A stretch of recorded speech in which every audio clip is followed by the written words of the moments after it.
Welcome back. Time to bring in our panel right now. With us here in studio this week, we have former state party chair for the Indiana Democrats, Robin Winston, vice chair for the Indiana Trump campaign in 2016, Tony Samuel, along with former state lawmaker Terry Austin and political science professor Dr. Martin Sweet from Purdue University. Great to have you all here. Terry, I'll start with you. The DNC starts on Monday with the former president and former presidential candidate Joe Biden speaking on night one instead of accepting his party's nomination for re-election Thursday with Vice President Harris there instead. These are going to be interesting moments, no doubt, for your party this week. I think you're going to find that the enthusiasm factor and the viewing factor will be through the roof.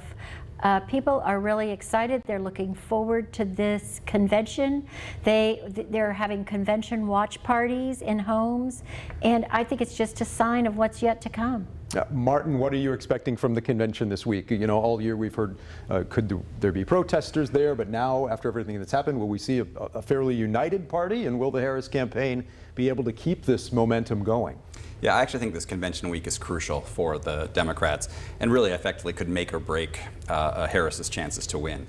If protests break out, and clearly the Democrats have been worried about this, the selection of Walz itself, I think, was a big part of that.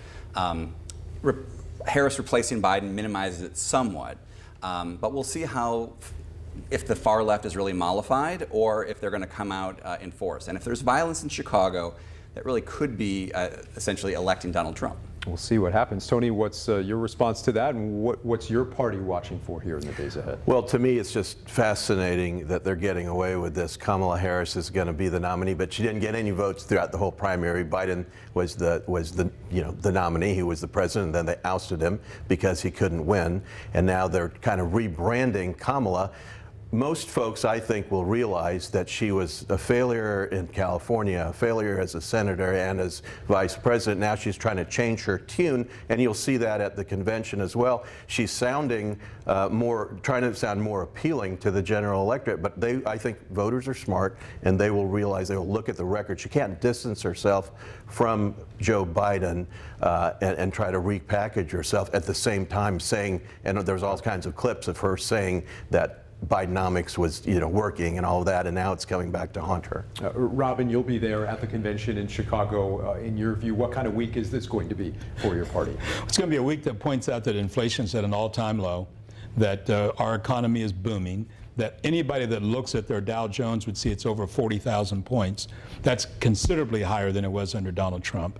And did you check him out the other day? He did the event at his place, at his country club, with acting like he'd gone to the grocery store and the price of everything, with, talking about bacon earlier on this program. So it shows that he's not in touch. This convention is going to show that Kamala Harris is about the middle class and is in touch with most voters. All right, let's talk about a couple of local stories this week. Indy's mayor going to the council with his budget plan as he continues to face a lot of questions about the sexual harassment allegations involving his former chief of staff. Some lawmakers calling on the party to condemn the mayor's handling of this. There's also apparently a petition that's been going around City Hall. Terry, how concerned should the mayor be about the ongoing fallout from this situation? Well, I think that he will take it seriously, and I know that the council is taking it seriously. There's no room for sexual harassment in any level of government, in the private sector, anywhere. And the fact that it's gotten this far, and that people are trying to deal with it in a responsible manner. I can remember when we had to deal with it at the State House, and they're doing many of the same things at the municipal level that we put in place. So I think that I'm going to say that Joe Hogsett, whether it's been handled correctly previously or not, but moving forward, they're doing the right things. Martin, what do you make of this controversy and the reaction that we've seen to it already on both sides of the aisle? Well, I think we should start out. It's incredibly brave of these women to come out on camera, being very public about all of this. That's not something we typically see. That also tells you something about how resolute that they are in pursuing this. The fact is that the initial allegations happened several years ago, right? And then it's repeated rehiring. Oh, I investigated, but then I hired this person again.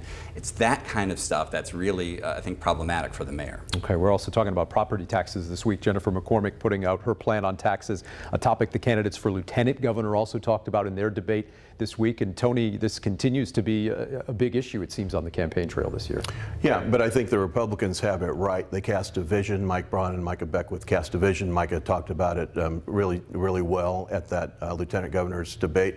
The outline that Mike Braun put out is a guideline for the legislators, and Speaker Houston and President Pro Tem Bray will pick it up. But can the and city you'll have- governments absorb that loss of that revenue? I guess that's the big There'll have question. to be some tightening of belts, and there's nothing wrong with that. And there's got to be innovation, and there's got to be creativity to how local governments pay their bills. But there's going to be, the work put in from state legislators. And this isn't something you can just do overnight. Jennifer McCormick's plan really doesn't have much to it. You're going to have to take thoughtful leaders coming up and crafting the right plan so that nobody's hurt and that homeowners are helped, and farmers as well. Robin, what's your response to that from across the aisle, and how big of an issue will this be in 2024? It'd be a big issue. That's why she addressed it. And she laid out a plan that was common sense. She laid out a plan that was not based on conflict, but was based on consensus building.